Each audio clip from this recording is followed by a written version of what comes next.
The man who opened fire on police was himself shot and killed outside Manhattan's Cathedral of St. John the Divine.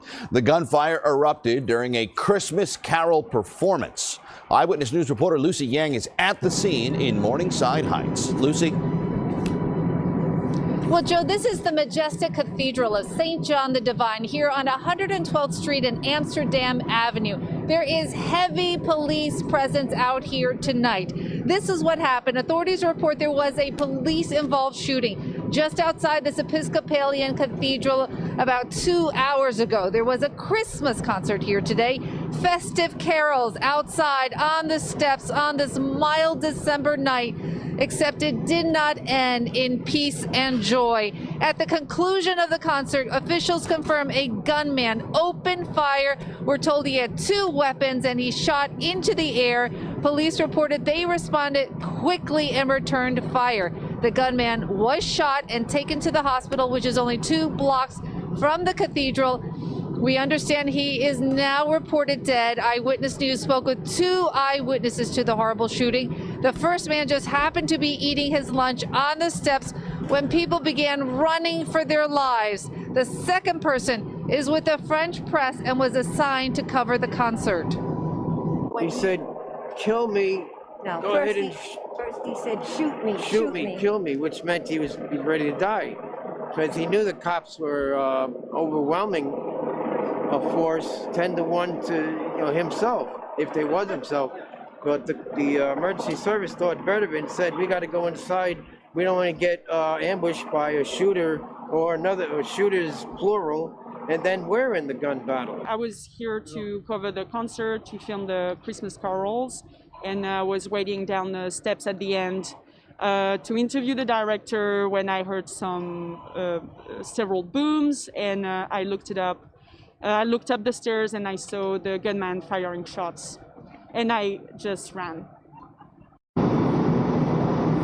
So the Manhattan Borough President tweeted earlier today that members of her staff were at the concert and are now safe. Multiple eyewitnesses described hearing many shots fired in rapid succession. We do not have any reports of others shot except the gunman who was killed. At this hour, no word on a motive for this Christmas carol shooting, no identity on the gunman, just a violent and frightening ending to what should have been a beautiful way to celebrate the Christmas season. You can still see the music stands on the steps of the cathedral right now. We are waiting for a police briefing. Again, we are told a gunman was shot and killed today after opening fire outside a concert here at the Cathedral of St. John the Divine. Cathedral of St. John Divine today was hosting an event. It's an annual event that they host. Thankfully, this year with COVID, there was a much smaller event than normal. At about 3 o'clock, there was Christmas caroling on the steps behind me. At about 3:45 p.m., that caroling came to a close. It was at about that time, at 3:45 p.m., when shots rang out from an individual, if you look behind me, right in front of those massive doors, an individual firing shots.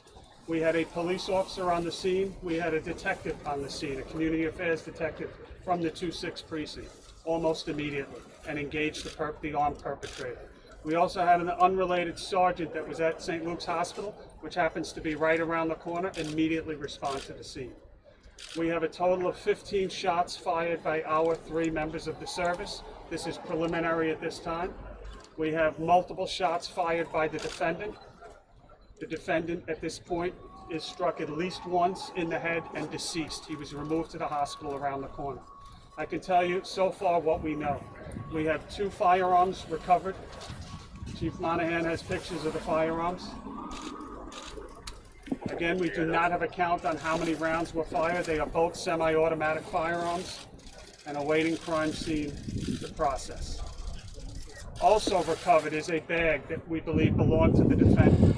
Inside this bag was a full can of gasoline, rope, wire, multiple knives, a Bible, and tape. I think we can all surmise that ill intentions of the proceeds of this bag. I can tell you that from the preliminary body camera, and again, this is quick, that we watched, you see 3 officers acting heroically, sergeant, detective, and police officer, engaging an armed perpetrator putting themselves in harm's way to pull people that are literally hiding behind these poles behind me, caught in the crossfire. So it is by the grace of God today that we don't have anyone struck. With that, I'll open it up for extremely brief questions. Motive? Unknown at this time. Obviously, we have a tentative ID, and I'm joined here on my left by Deputy Commissioner Miller. Until we have a firm ID, we're not going to release any name. We are following up leads as we speak. Where exactly was the shooter located? If you look behind me to the two brown doors with the two reefs, you cannot see it from here, but there is a circular marble that goes vertically. He was standing behind that and using that as cover. I heard he was asking officers to shoot him. Is that true? We have multiple witnesses that were in the scene of the shots fired. Multiple witnesses are telling our detectives that he was yelling, "Kill me." Based on that tentative ID, was he known to your department at all? I'm not going to get into it because it is tentative. We have a name. That person has a lengthy criminal history, but until we have it verified by fingerprints, we're not going to release anything. I'll take one or two more. Was he part of the Carolyn event and then turned on them, or did he come So to the scene? the body camera footage shows the steps were almost empty. The music had stopped playing. No one was playing instruments, but there were people in the immediate area lingering around. What we're getting preliminarily is not known to the individuals that were playing the instruments. He made his way up. People were invited into the church after the music, and that's where he sort of appeared. I'll take the last one. That's our process. Within 30 days, we commit to be as transparent as possible. Thank you, everyone. That's all to be. I did not say that. We have an exchange of gunfire, directions, etc. We're a couple hours into this, so we have a lot of witnesses to decipher. We'll be pulling, as you know, cameras from anywhere that we can see, and we'll go wherever it leads us. Thank you so much.